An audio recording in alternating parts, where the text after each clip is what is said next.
Italian word of the day for today, Friday, 18 August 2023, is Malattia, which translates to English as illness. Illness is a state of being unwell that can be short-term, if somebody eats something that's wrong, they might be in a temporary state of illness as it passes through their system, so it might be like a 24-hour thing. It might be intermediate, somebody gets a diagnosis, but it's something that the person can work through and overcome, or it could be something long-term. Some people term that chronic, that sticks around for a while or for a person's life. And one example is illness can be good in terms of learning and adapting. However, it can also be kind of draining financially to a person's family. For example, my mom has seizures and has a condition where she can go through spells that are years long. And kind of before I moved in here, so I live with my parents currently, I've been since I moved home, a big part of me living here has been looking out for, I wouldn't necessarily go so far as saying taking care of, but looking out for both of my parents. My dad had a stroke earlier in life and still has kind of longer term problems flare up, and my mom, as of recent, has been really bad. But since I moved home, since I moved in with my parents, and this is their house and their home, it was my childhood home kind of thing.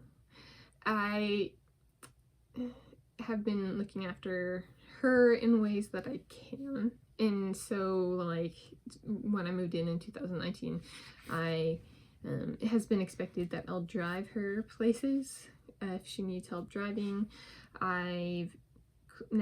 She used to clean her, like the bathrooms that she and my dad use and the kitchen sink and stuff like that, and now that's on my list of things to do because she's been struggling with it.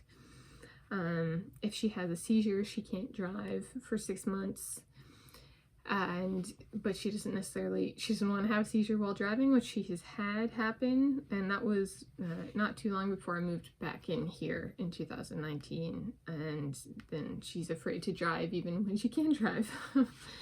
And it's gotten bad enough she needs something that's starting on Monday called infusions that are very expensive, and insurance doesn't all the way cover, so there's financial hardship there. And I've been here for over 3 years now, and my sister continues to, so this is kind of a family toll that illness can take.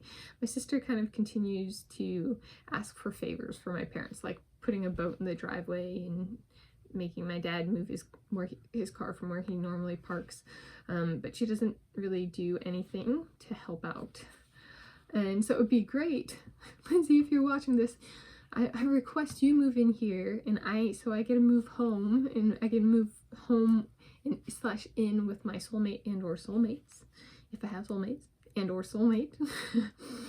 And it's your turn. I'm the youngest of 2 daughters, and I'm the only one that has currently moved in here to help out, and continue to help out how I can. And yeah, it does take a financial toll. However, my mom was even, and they are okay with me living here and helping out and stuff. And my mom even, I think it was yesterday, she was like, we need to get you a credit card or something. And I was just like, but I want to move home. I want to move in with my soulmate and or soulmates if I have a soulmate and or soulmates. And if I do move home, if my Leon is my soulmate, I request that instead of going to not Paris, we want to go to Paris now. Instead of going to France, the countryside of France for 28 days, I want to go to the countryside of Russia for 28 days for our time together. Our first time together. My first time period. Yeah. But yeah, so illness can be a disease or a virus or a condition itself, but it takes a financial toll, it takes the familial toll if a person lets it. My sister has not opened herself up to helping. I've been living here for over 3 years now and helping how I can when I can. And I think the scariest thing about my mom's condition is having seizures. So when I was growing up, I went into the garage to get dog food, and when I was in the garage, my mom was cleaning the fish tanks and she fell down and had a seizure. We had to call the ambulance, 911 and that kind of stuff, which is emergency medical response, EMR. And then when I went to college at the University of Washington, there was a sorority girl who fell and had a seizure. I think it was in the sorority, and how she landed, she couldn't breathe, and they didn't find her fast enough, and she suffocated to death. So there's very real, like, we try to keep somebody here at the house kind of all the time. So my outings tend to be, you know, when my dad's here, or that kind of stuff. So it's a 24/7 thing. But yeah, so it can be kind of life consuming. Yeah. So again, that is illness in English, which translates to Italian as malattia, and it's a double T, so Malattia. Happy Friday, 18 August 2023.